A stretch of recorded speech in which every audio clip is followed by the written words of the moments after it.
Yo, what's crack? So, I got this new series, NBA This Week, where we just review things that happened in the National Basketball Association this week.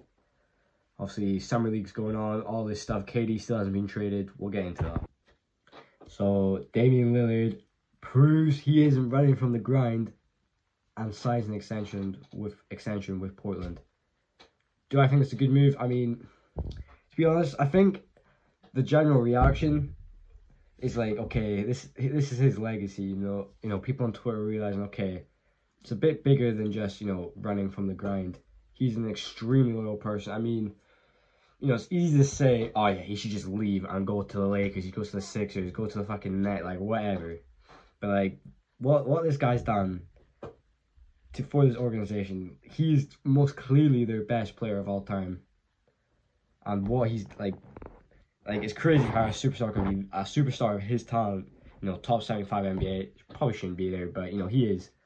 Someone being that loyal to an organization that's, wouldn't say done him dirty, but obviously, after this season, it was like, okay, he's got a request to trade. Oh, they just traded away CJ McCollum, before, the trade deadline. He's got to be gone. But no, like, this guy just doesn't run from it. He just does not run from it. Yeah, I like to see it. The trolling aside, I love to see shit like this. One team players. Yeah, to be honest, if I was Dame, well, I'm not Dame, so I can't really say. But he's got a family there. He's probably building stuff in Portland. Probably got a good community there. Lots of friends, people, family, like all that stuff's like.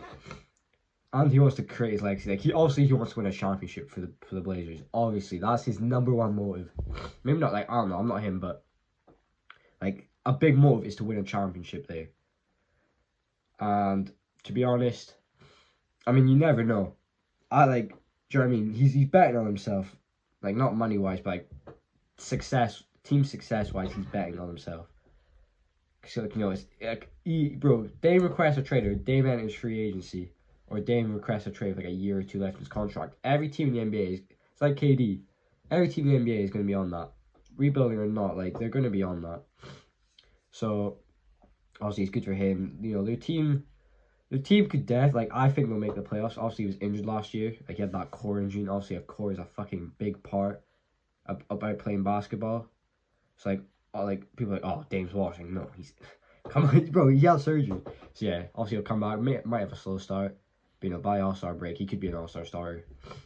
But, yeah, I'd say Blazers, I think they'll definitely, at least a player. They have Damian Lillard on the team and Jeremy Grant. That's a pretty good pickup, but obviously, with their star player, they should be, at least conference finals. I'm not sure exactly what trades they can make. I don't know if they're planning to make any trades. Fucking hell, I know. But yeah, I like it though. You can't not hate on that. Obviously, Bradley Beal signed one of the richest contracts with a no trade clause. Obviously, the same as Dame. He wants to win. Also, you're not going to turn that, like, okay, like, do you know what I mean? If I'm playing if I'm, one of the best scorers in the NBA, and I'm on a, do you know what I mean? I'm on a bad team, I'm on a very bad team that needs to rebuild. Do you know what I mean? You get offered a $250 million contract. You don't turn that down. Yeah, I'm sure he wants to win a championship there. I'm sure he wants to win a championship, but, like, come on, bro, you're not turning that back. You're not turning down generational wealth just to, like, I don't know. I don't know, bro. I would not be turning down a $250 million contract. Because, like, bro, what, it goes for 5 years? Like, who says they cannot build a contending team in the next 5 years? Obviously, they're past. Obviously, him and John Wall didn't work out.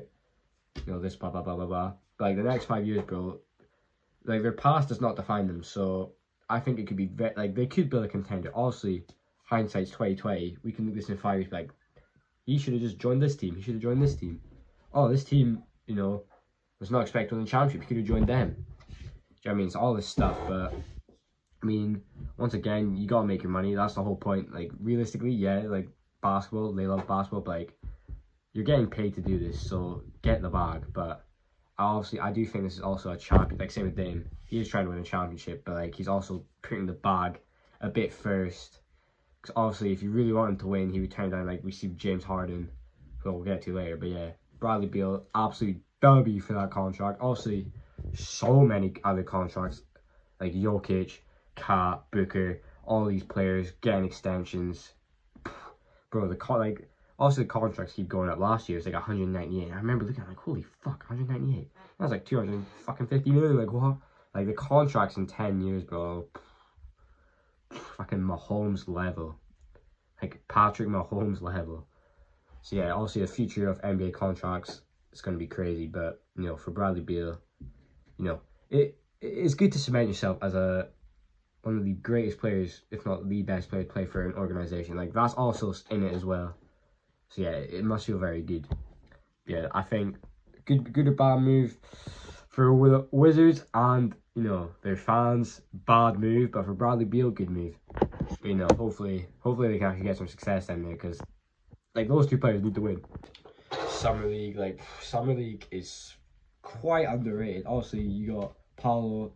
I don't know how to say his name. I don't know if I said it right. He had that crazy game-winning block. You know, that whole game in general that they played was against the Kings. I can't remember. Crazy game, bro. Oh my god. Keegan Murray. Obviously, last year, Scotty Barnes got drafted 4th over Jalen Suggs, and I was like, what the fuck? I go with Summer League. You know, Ben Simmons was shooting jump shots in Summer League. You know, still scars me to this day. But like Keegan Murray is looking very solid. So, you know, obviously Jalen Ivey's he looks to be a great player. Like obviously it's like, oh, I mean, yeah, they passed on Ivey, but they didn't lose in taking Keegan Murray. So like I was saying, like Chet Holmgren and Jalen Williams have been looking solid. Like OKC,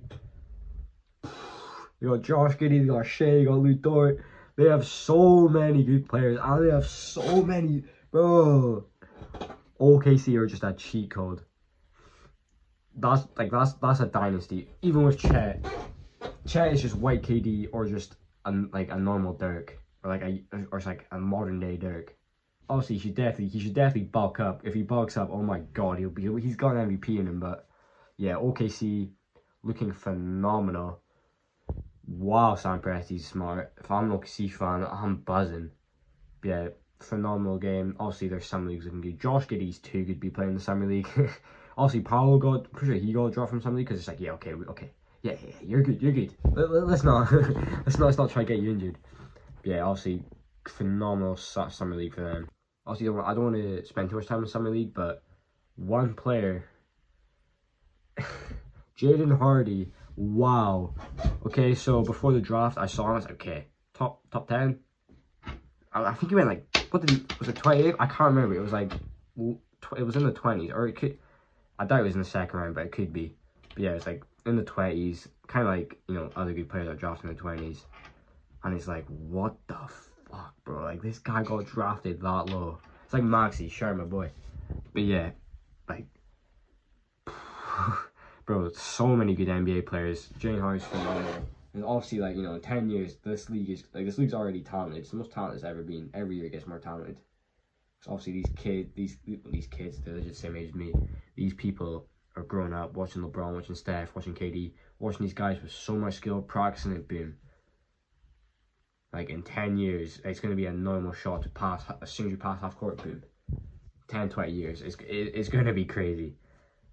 Yeah, the NBA is in a very good spot, I'd like to say. Right, my phone is not letting me record this, so let's just focus on the recording bit. Make sure it doesn't do it. So the KD situation, I do not think he's going to leave Brooklyn. Well, he obviously can. Obviously, we've seen situations like this before, but unless the Nets, you know, reduce their asking price, he's going to stay. But to be honest, I don't think that's a bad thing. You got KD, Kyrie, Ben Simmons, TJ Warren, Steph Curry, Patty Mills. You have shooting. Ben can just be Ben and not have the pressure to shoot. Just play good defense, phenomenal defense, good playmaking. Get the like, there's so many. Like, that's a perfect team for Ben. I've not even seen him play. Like, oh, the Nets can just easily run it back. But obviously, if Kate, like, do you know what I mean? Like, be a bit awkward to go back, obviously. But like, you know, we've seen stuff like this before. Obviously, the Kobe situation. But yeah, obviously, we don't know what like the inside dialogues like. Katie's like, yeah, nah, I don't care. I do not care. Sign everyone. I'm not coming back. He could be telling them to lower their asking price. If I was gonna get Katie, well, he's 34, injury prone. Do you know what I mean? But he's still Kevin Durant. If he's on your team, you have a huge chance of winning the championship. But obviously, obviously, there's the argument, he isn't Steph, he isn't LeBron, he's just KD. Obviously, Steph makes his teammates better, KD just... Oh, it's hard to say, I was watching a video, but like, it's just hard to say. You know, Steph just has that impact where he can just make his team. Like, look at that Warriors team. That Warriors team last year and this season. Obviously, KD's not really doing the carry jobs LeBron and Steph have done in their careers, but obviously he's fucking Kevin Durant. He's one of the best top 3 scorer. He's just a phenomenal player, but obviously getting quite close to the edge. Who knows? He could. Obviously, he's like not. Do you know what I mean? There's a whole argument about about him and LeBron, Steph, like whatever. I'm not getting into that, but even though I just did. But yeah, Nets, they could just run it back. But like, where will KD go? Like, once KD, I think that's when the dawn was. Obviously, free agency. You got DeAndre Ayton. You got all these players that have not even been signed yet. You know, Suns are waiting. You know, for the KD thing to deal with DeAndre Ayton. You know, Lakers and Kyrie.